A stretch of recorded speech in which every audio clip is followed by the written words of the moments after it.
Hey guys, welcome back to Legally Brunettes. My name is Kevin Victor, real estate agent with Hogar Realtors. And I'm Orlando Santamaria, founder of Lex 360. And this week we will be talking about closing cost. What is it to expect?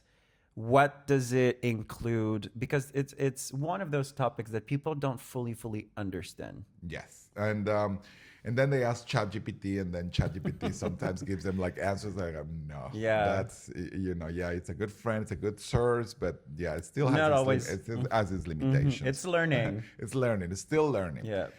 So basically, the closing costs depends where you buy your property. Like if you buy property in Nayarit and in Jalisco, that's a difference already. Okay. Because in there is a one tax, which is the transfer tax, that in Jalisco is charged according to the legal value of the property. That is the assessed value of the property. Okay, and Nayarit, that tax is 2% of the highest value between the assessed value and the purchase price, and we know which always The be purchase the price would be higher. So you Okay. will have there 2% already there, regardless of everything else. So in Nayarit, usually closing costs are higher, could be like a 2% per se. So it's like I would say 5%, sometimes 4 or 5%, depends on the value of the property. In Jalisco, it's a little bit different because, for example, if you're buying a property which is, and this is a question I get a lot, okay? Like clients are telling me, why my closing costs are so high, but then my neighbors or my friend bought a home and they make in percentages.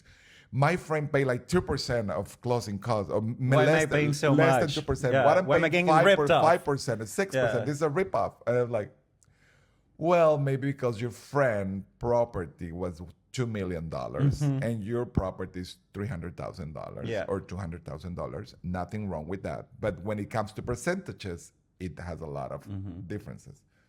There is some costs that are fixed costs. The trust costs are fixed, whether your property is 2 million or is 300,000. Okay, so that fixed cost already makes a big impact in the percentage. Yeah, because if your property cost is lower Yes. and it's the same as a 2 million, Yeah. then your percentage raises automatically. It's just having numbers. That. It's Yeah. numbers. So, like properties which are 1 million, $2 million, the percentage is 2%, 1.8, 2.2. Like it depends, but it doesn't go higher than that.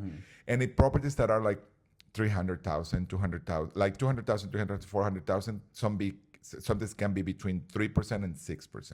Okay. So that's in properties who are 100,000, people who buy properties with $100,000 or 90,000 still exist, those properties. So like when not beachfront though, because I know you guys sometimes you're like, oh, I want one of those properties. Well, And the listing you see on Facebook Marketplace that says beach from home for $100,000, it doesn't exist. It's a scam. Yeah. So no, there are no.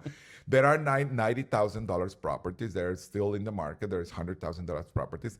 But yeah, in those properties, expect your closing costs to be maybe 7%, 8%. Because of the flat fees. Of the flat fees. Yeah. And that's why that's what you're going to deal with that. But the good thing and the good news about your closing costs is when you sell the property, the law allows you to use those closing costs towards your capital gains. As So you can expenses, so you can reduce that. Exactly. Okay. So yeah, basically that's it. That's the what it contains.